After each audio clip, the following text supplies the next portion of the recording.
আজকের এই জনসভা সম্মানিত দলীয় ঐক্যজোটের নেতৃবৃন্দ, সাংবাদিক বন্ধুগণ, নিরাপত্তায় নিয়োজিত ভাইরা, সম্মানিত উপস্থিতি, আসসালামু আলাইকুম। আপনারা জানেন বিশ্বে অনেক স্বৈরতন্ত্রের ফ্যাসিবাদের বিদায় হয়েছে, কিন্তু বাংলাদেশে যেই স্বৈরতন্ত্রের 24-এ বিদায় হয়েছে, পৃথিবীর ইতিহাসে এরকম ন্যাক্কারজনক স্বৈরতন্ত্রের বিদায় কোথাও হয় নাই। যেখানে প্রধানমন্ত্রী থেকে আরম্ভ করে বাংলাদেশ ব্যাংকের গভর্নর থেকে আরম্ভ করে জাতীয় মসজিদের ইমাম পর্যন্ত পালিয়ে গিয়েছিল।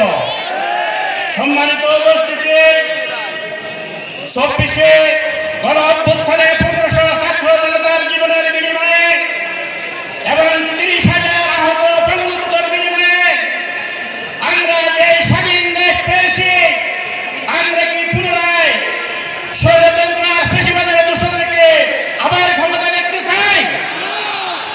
যদি ফ্যাসিবাদের অভ্যুত্থান আমরা আবার দেখতে না চাই, এই জন্যই বিশ্ব ইসলামী আন্দোলনের অন্যতম নেতা বাংলাদেশ জামাত ইসলামের সম্মানিত আমির জামাত মানবিক নেতা সারা বাংলাদেশকে দুর্নীতি মুক্ত, দুঃশাসন মুক্ত, সাদাবাজ মুক্ত, মানবিক এবং ইনসাফ ভিত্তিক একটি রাষ্ট্র গঠনের জন্য সারা বাংলাদেশে দাঁড়িপাল্লার পক্ষে যে আহ্বান জানিয়েছিলেন, সেই আহ্বানে সাড়া দিয়ে লাকসাম মনোহরগঞ্জ আজকে সৈয়দ সিদ্দিকী ভাইয়ের বিজয়ের জন্য গণআন্দোলন সৃষ্টি হয়েছে। আলহামদুলিল্লাহ।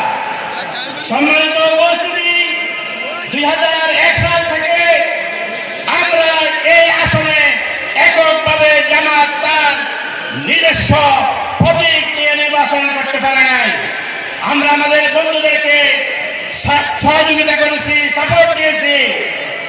আজকে আমরা স্বাভাবিক কারণে তাদের কাছে আহ্বান করতে চাই, আমাদেরকে অন্তত একটাবার সাপোর্ট করে। প্রিয় উপস্থিতি, আমরা লাকসামবাসীকে আশ্বস্ত করতে চাই, যদি জামাত আগামী দিনে ক্ষমতায় আসে, এই জমিনে কোন রকম জুলুম, কারো উপর অত্যাচার জুলুম করা হবে না।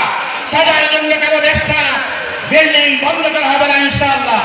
আমরা এখনো আমাদের যে সময় আছে, এই সময়ে আমরা আমাদের কেন্দ্রীয় সিদ্ধান্ত অনুযায়ী প্রতিটি ঘরে ঘরে অন্তত 5 বার করে আমরা প্রতি ভোটারের কাছে দিয়ে লাকসাম মনোহরগঞ্জবাসীকে একটা গণজোয়ার সৃষ্টি করে আগামী দিন 12 ফেব্রুয়ারি